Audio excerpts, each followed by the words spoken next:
Jangan dikit-dikit melaporkan, terus diproses. Nggak boleh Anda bilang ente jangan asal lapor. Hak dia untuk lapor. Nanti yang pusing itu bukan ente.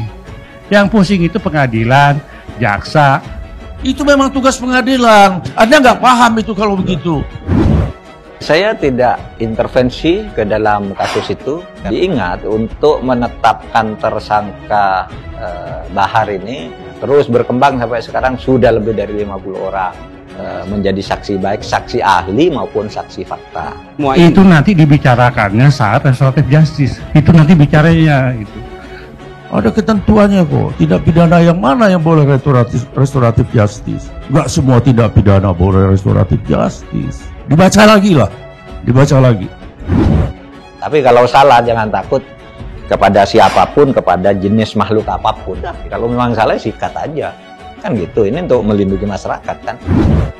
Bahar bin Smith ini mengatakan bahwa ke-6 Laskar FPI yang tertembak sebelumnya dianiaya, dicabut kukunya dan sebagainya.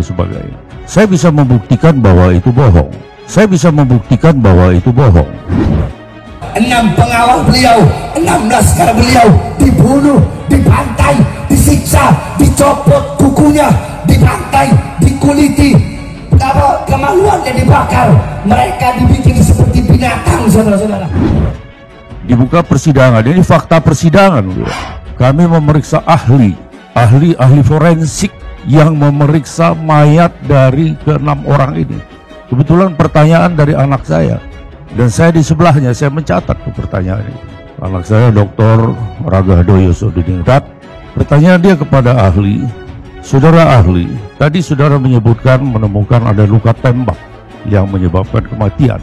Selain luka tembak, apakah saudara juga menemukan ada luka bakar? Tidak. Apakah saudara juga melihat ada luka lain seperti misalnya lebam? Tidak. Apakah saudara juga melihat ada kukunya dicabut? Tidak. Semua kuku utuh, saudara ahli? Ya. Semua ahli forensik yang memeriksa mayat itu memberikan jawaban seperti itu. Lantas informasi yang diberikan saudara Bahar bin Smith itu, apakah itu tidak palsu? Apakah itu tidak palsu? Itu jawabannya.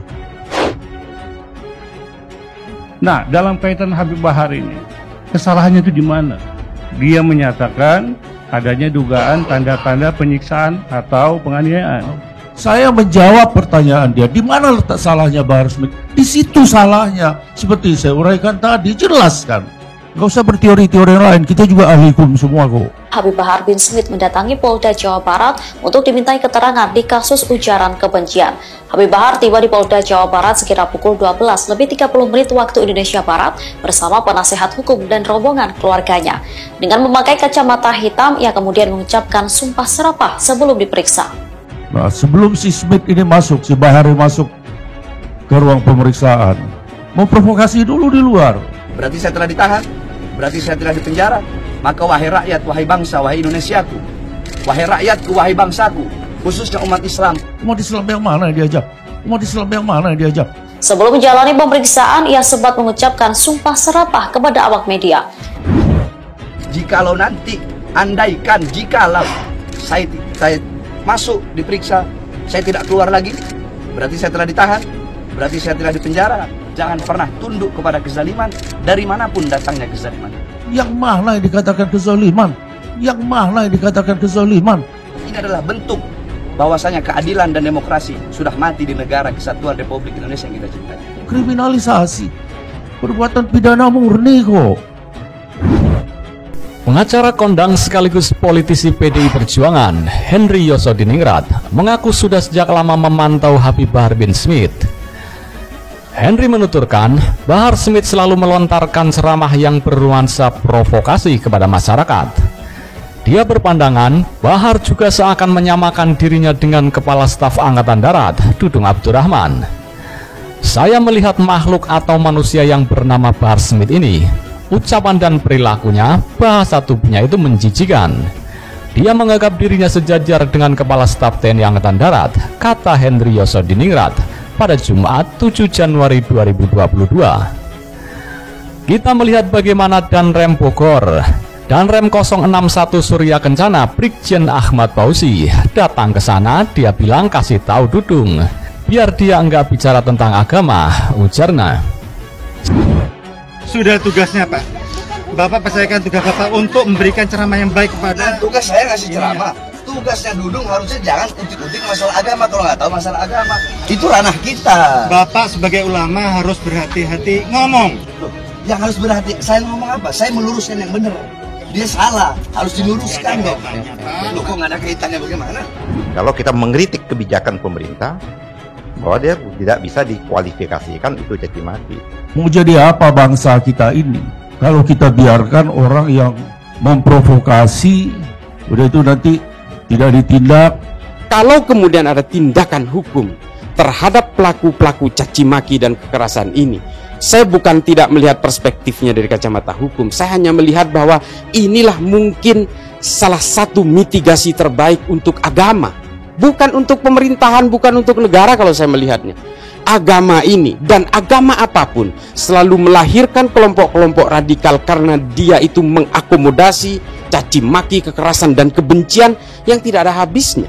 Yang saya takutkan hari ini adalah ketika orang mengglorifikasi caci maki dan kekerasan, dia tetap merasa terhormat. Dan inilah yang kita alami hari ini. Saya tidak melihat Habib Bahar, saya tidak melihat Habib Rizik, saya tidak melihat siapapun. Cuma figur-figur seperti ini adalah harus dikembalikan kepada hati nuraninya.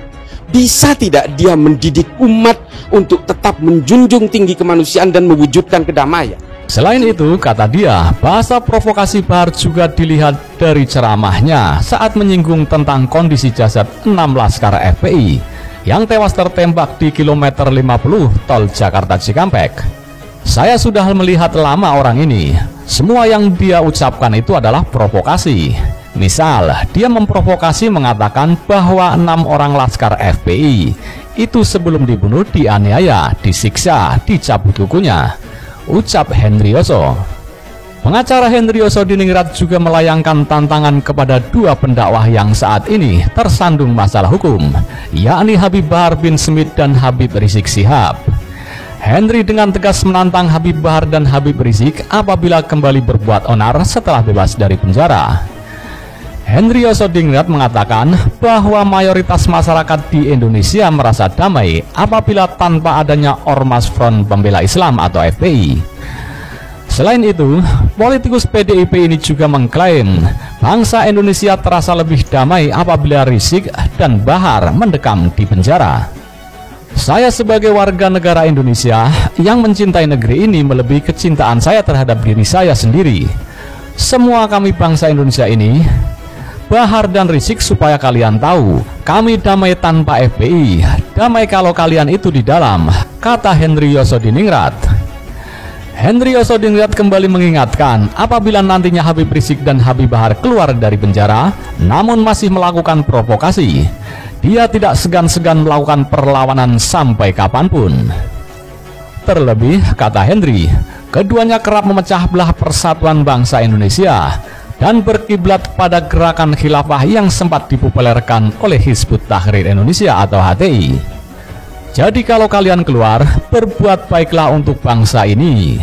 Tapi sekali kalian memprovokasi, memecah belah persatuan NKRI, apalagi mempunyai cita-cita untuk menjadikan negara khilafah, berkiblat kepada HTI, saya akan lawan kalian sampai kapanpun, imbuhnya. Diberitakan sebelumnya, Kepolisian Daerah Jawa Barat menetapkan Bahar Smith alias BS sebagai tersangka kasus penyebaran informasi bohong atau hoax saat berceramah di Kabupaten Bandung beberapa waktu lalu.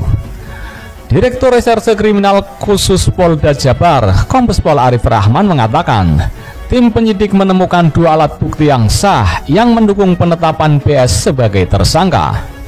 Fakta penyidikan dan pemeriksaan hari ini, penyidik mendapatkan 2 alat bukti yang sah serta didukung dengan barang bukti, sehingga penyidik meningkatkan status hukum BS menjadi tersangka, kata Arif di Mapolda Jawa Barat, Kota Bandung, Senin 3 Januari 2022 lalu. Berdasarkan fakta hasil penyidikan yang dilanjutkan dengan pemeriksaan hari ini dan gelar perkara yang dilaksanakan hari ini, penyidik setidak-tidaknya telah mendapatkan 2 alat bukti yang sah. Dengan demikian, penyidik telah dapat meningkatkan status hukum saudara BS dan saudara TR menjadi tersangka. Kepolisian resmi menetapkan Bahar bin Smith menjadi tersangka pada Senin 3 Januari malam, bukan karena ujaran kebencian yang belakangan ramai di media sosial. Bahar bin Smith ditangkap atas kasus berita bohong atau hoax. Dalam konferensi pers, Direktur Reserse Kriminal Khusus Polda Jabar, Kombes Pol Arif Rahman mengatakan, Bahar bin Smith resmi menjadi tersangka atas kasus berita bohong tersebut dalam ceramahnya di Marga Asih dan dianggap sengaja menerbitkan keonaran di kalangan masyarakat. Adapun kronologi singkat adalah sebagai berikut. Berawal dari adanya laporan dari saudara TNA tentang kegiatan ceramah saudara BS pada tanggal 11 Desember 2021 di Marga Asih, Kabupaten Bandung, berkaitan dengan ucapan saudara BS saat ceramah yang mengandung berita bohong yang kemudian diupload oleh saudara TR ke dalam akun YouTube dan selanjutnya disebarkan atau ditransmisikan sehingga viral di media sosial. Itulah yang menjadi pokok perkara pidana yang sedang disidik oleh Polda Jawa Barat. Setelah menjalani pemeriksaan selama 11 jam di Gedung Direktorat Reserse Kriminal Umum Polda Jabar sejak Senin 3 Januari 2022 pukul 12.30 waktu Indonesia Barat, Bahar bin Smith resmi ditetapkan sebagai tersangka. Pengumuman penetapan Bahar bin Smith sebagai tersangka itu dilakukan tim penyidik pada Senin malam pukul 23.30 waktu Indonesia Barat. Selain Bahar Smith, polisi juga menetapkan pengunggah video ceramah pemilik pondok pesantren Tajul Alawin itu yang berinisial TR sebagai tersangka penyebaran berita bohong. Dirkrimsus Polda Jabar, Kombes Pol Arif Rahman mengatakan, tim penyidik telah menemukan 2 alat bukti dalam penetapan BS sebagai tersangka. Dengan demikian, penyidik telah dapat meningkatkan status hukum saudara BS dan saudara TR menjadi tersangka.